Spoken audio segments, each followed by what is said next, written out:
Exercise 820 asks us to consider goodwill. Now remember, goodwill is equal to the purchase price minus the fair market value of assets obtained.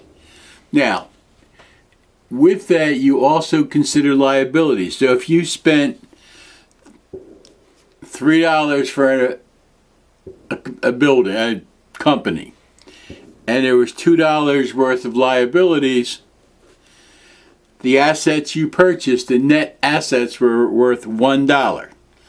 That's what you consider.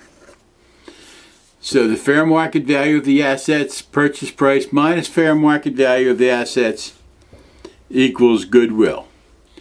Goodwill is one of those weird things that it accrues to the company that creates it, but they can't put it on their balance sheet. It has to be bought.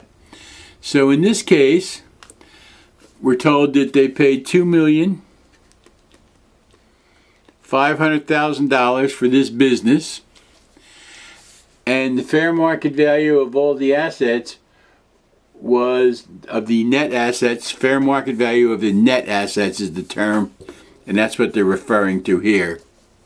The fair market value of the net assets is $1,800,000. So the goodwill that this company will recognize will be $700,000. Now, that is not depreciated or amortized equally over the period of time. It used to be that you could amortize goodwill over a period not to exceed 40 years. Now, goodwill has to be tested for value each year. And there are all kinds of ways of testing, all of which are well beyond this course, all of which you will pay some fool like me to do, where they'll do some test of the carrying value of the assets versus net present value or expected value of cash flows or whatever. So it's not amortized. There must be periodic tests of impairment, and that's what they're called. And if the value of the goodwill goes down, you recognize impairment, debit impairment expense, credit the goodwill directly.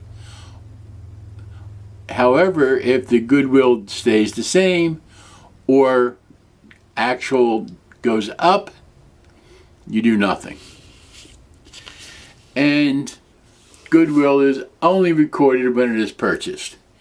You can't tell me how good your company is. I can tell you because that's how much I agree to pay for it. It's the whole concept of an arm's length transaction. There must be an arm's length transaction for goodwill to be recognized.